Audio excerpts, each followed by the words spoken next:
You guys are in for a fun episode. Do you remember story time when you were a kid? That's what today's going to be all about. Now, I am going to be going over what the heck is tax planning versus having a tax preparer. And I'm going to explain to you a story that hopefully is going to resonate with you. And I'm going to tell it to you right now. So I had a client come to me. This was months ago. And they said, Ari, my CPA sucks. I said, look, that's kind of a weird word, and it sounds kind of mean. Like, why do they suck? They said, well, they didn't tell me tax brackets are going to change soon, and that should impact my retirement. I said, that's fair. What else? They said, well, they didn't tell me that when I withdraw income in retirement, if they're from inherited funds, there's a schedule that I can withdraw from to optimize the tax that I pay. I said, another good point. What else? They went on and on about, they didn't tell them about Roth contributions versus Roth conversions versus this, versus that.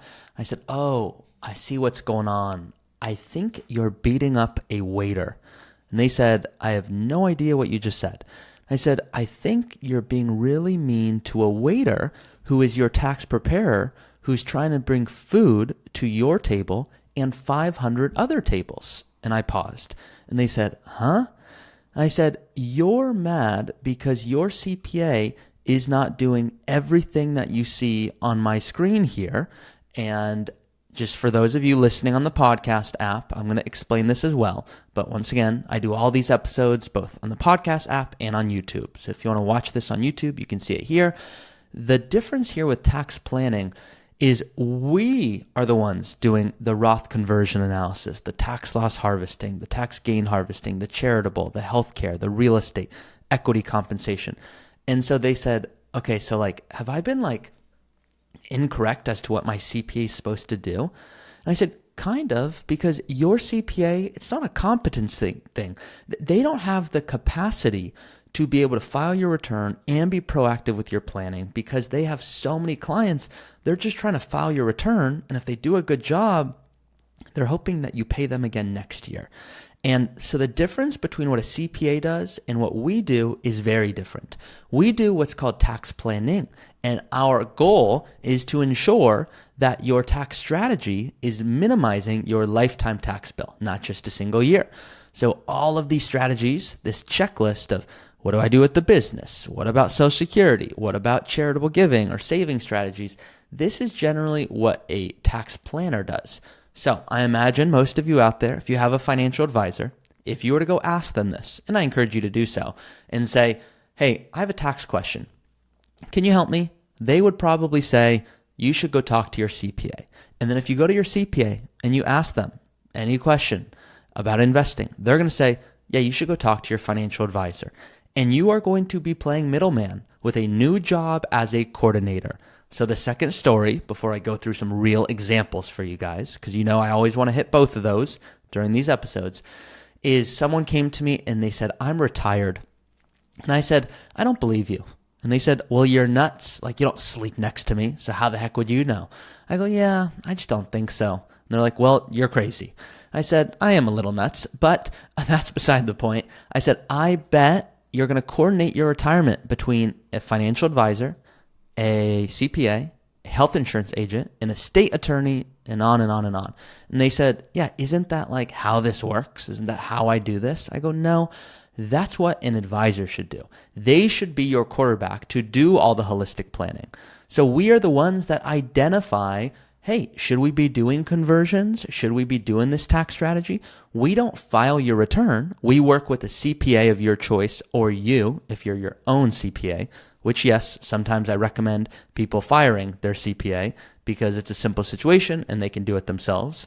Other times they'll go, look, it's just, I don't have to do it. It's nice. You guys are going to coordinate it for me. My life's even better. We have people that do both of those. The idea here is with tax strategy, there's a reason that I talk about this like crazy. So you can see it on my screen, but I'm going to be able to explain it for you guys equally as helpful today. So the whole concept behind the strategies I talk about when someone retires early is this idea of cauliflower. Now, many of you have heard this before. Cauliflower, literally the vegetable. Now, I kind of regret it because cauliflower is pretty good, and some people are like, you should have chose a different vegetable, but whatever. What vegetable is worse than that? Put it in the comments or send me an email and let me know. So here's the idea. The idea is a lot of you make a really healthy income. And then when you retire, you go, this is amazing. I paid so many taxes while I was working. Now I'm retiring early and I have this opportunity to pay no taxes. How great is that? I mean, I just paid so much for so many years. And some of you will do that. And then later you're hit what is called required minimum distributions, where eventually your 401k or IRA forces you to take out more money than you'll probably need. At the same time, you have Social Security. At the same time, you're probably spending less because you're in your mid 70s, so your health and energy isn't the same. So you kind of have this big tax bomb coming. So some of my clients go, I get your story. What the heck is the point? And I'll say the point is when you retire and have the opportunity to pay no taxes, I want you to pay taxes. And they're like, okay, so all you confirmed was you're the worst financial advisor ever? I go, I hope not, because I hope what you just see here is if you're willing to eat a little cauliflower or pay a little bit of taxes during your tax window, the time from when you retire until Social Security gets turned back on or other income sources like a pension come back on.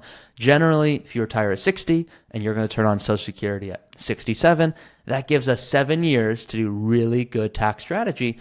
It can make a big difference. So if you look on my screen here, and I'll explain it equally for those podcast listeners, this is showing 400,000 more tax dollars. And the reason it's showing that is because here's someone that's currently 54, and then they retire, and at 56, there's no more income. So the green is them doing Roth conversions, and they're retiring really early. So their required distributions are not going to start until 75. They've got a long time to do these conversions. Others of you, not real English right there. I don't think others of you is a real thing, but many of you, should I say, will go, oh, that's so cool. Why don't I do more of this fancy tax strategy?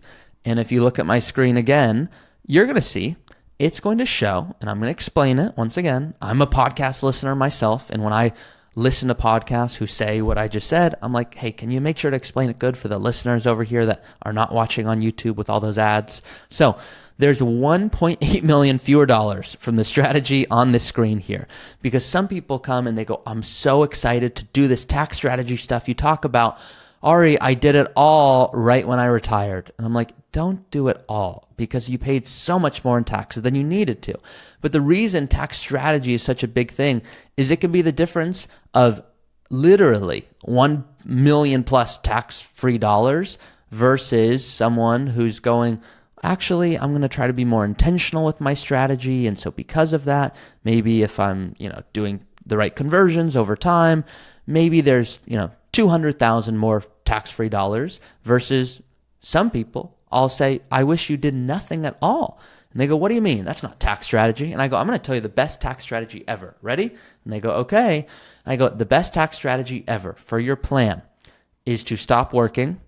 And I want you to stop tomorrow, because if you keep working, you're just going to be adding more income to your tax-deferred accounts, your 401k, which is already very healthy. So by you continuing to work, you're not giving me, your advisor, the opportunity to do this tax strategy. So I have a client that has $6 million in their 401k and they're in their 60s and they don't like what they do.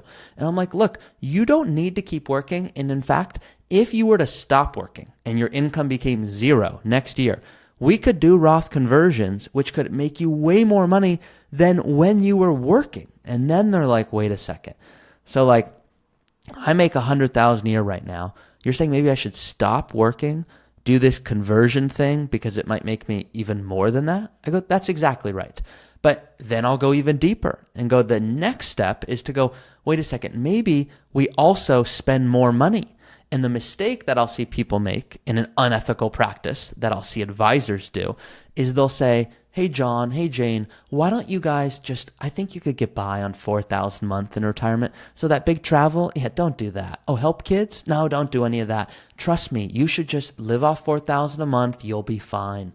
Well, what that advisor might be doing, now this is malicious thinking, but I've just seen it, so I'm being honest with you guys. That advisor is basically saying, why don't you enjoy your retirement less? I don't know if you just heard the honking outside my door, but they're equally upset right now. So just messing around. But by you spending less money, your 401k will grow more. because I'm not pulling as much from it. So it's going to keep growing, which means your tax burden will be even bigger, which means the Roth conversion value, it will look more important. Meaning if you have $5 million or $500,000 and you want to do Roth conversions on your screen, if you run a projection like what I'm showing you, which yes, you can do that inside of this Academy tool, well, it's going to show that you're going to have way more money if you have $5 million and do Roth conversions, because it's basically saying $5 million, and I'm just taking my basic calculator here. If you take 3.8% of that, what's happening is that's $190,000 that you have to start taking immediately the first year, and you probably have Social Security and other income sources. So you might have like $250,000 that you have to take out when you're 75, and then 280, and then 300, and then 330, and then 370. And so now you're going to be 80 years old having to take out $400,000. And so it'll look like Roth conversions are super valuable. But you know what the better hack is before doing these fancy tax things? Maybe we retire way earlier. Maybe we spend more money, because that's the easiest hack to all of this. And that's why this analysis needs to go deep. So yes, tax strategy is huge. Yes, you should stop beating up your CPA if you're worried they're not doing the best tax strategy for you in the world. Some of you, by the way, are CPAs listening to the show, and you're like, Ari, you're speaking my language. Why don't people recognize that, like, I don't have the capacity to do this? I'm filing returns all the time. Others of you are like, look, I would love to do this. I just want to make sure, meaning CPAs, I'd love to do this. I don't have the capacity because, once again, I'm so busy. So hopefully that you can see this tax planning, this tax strategy, this is one of the big reasons people reach out to Root, because this is what we specialize in. It's coordinating the taxes with the overall holistic strategy. And you can see on my screen, if you want to go run your own projections, which I encourage you to do, and I'm explaining it for you podcast listeners, if you click here, and here doesn't help you podcast listeners, but if you're on my screen, you can basically choose to look at a tax return of yours in the future. So you could look at a 2030 return or a 2035 return, or you could basically create scenarios to understand your income better. So in the future, you can see, maybe I should eat some cauliflower. Maybe that doesn't make sense for me. So hopefully this was helpful, just thinking deeper on this tax strategy, this tax planning versus tax preparation. What's the difference? What do I need? Some of you guys are reaching out to me going, I really want to work with your team and get this tax strategy. And I'll say, you don't need to pay us yet. You're 45 years old with $1 million in your 401k. You should start saving to your superhero account. You should start investing, being more intentional, but you don't need to start this tax strategy to this degree. This cool concept I'm talking about, Roth conversions or paying 0% in taxes, which I didn't go over today, called tax gain harvesting, where you intentionally sell something to not pay any taxes, which is what a lot of the very wealthy people do. That is something that you should do when your income is dropping. When you determine, I'm in a good spot to retire early, I now want to even put some more gas on that fire to make me more tax-free income, which, by the way, that is my background. I worked at a company called Nuveen, specializing in creating tax-free income. And I said, why isn't anyone talking about this stuff when someone retires early and you can massage their income? And they told me, don't worry, Ari, that's old boring people. And I said, don't worry, I quit. So with that being said, I'm a very transparent guy. Many of you know this. I joke that I'm the meanest financial advisor. I try not to be mean. In fact, I don't think I'm mean, but I'm very transparent, and that's how I live my life. So hopefully this was a helpful episode. If it was, let me know. Send me an email, drop it in the comments. Literally any way you guys want to let me know. I love getting to make videos for you and keeping them different and keeping them special and trying to keep it fun and entertaining at the same time. So doing my best for you guys. Love you. See you next week.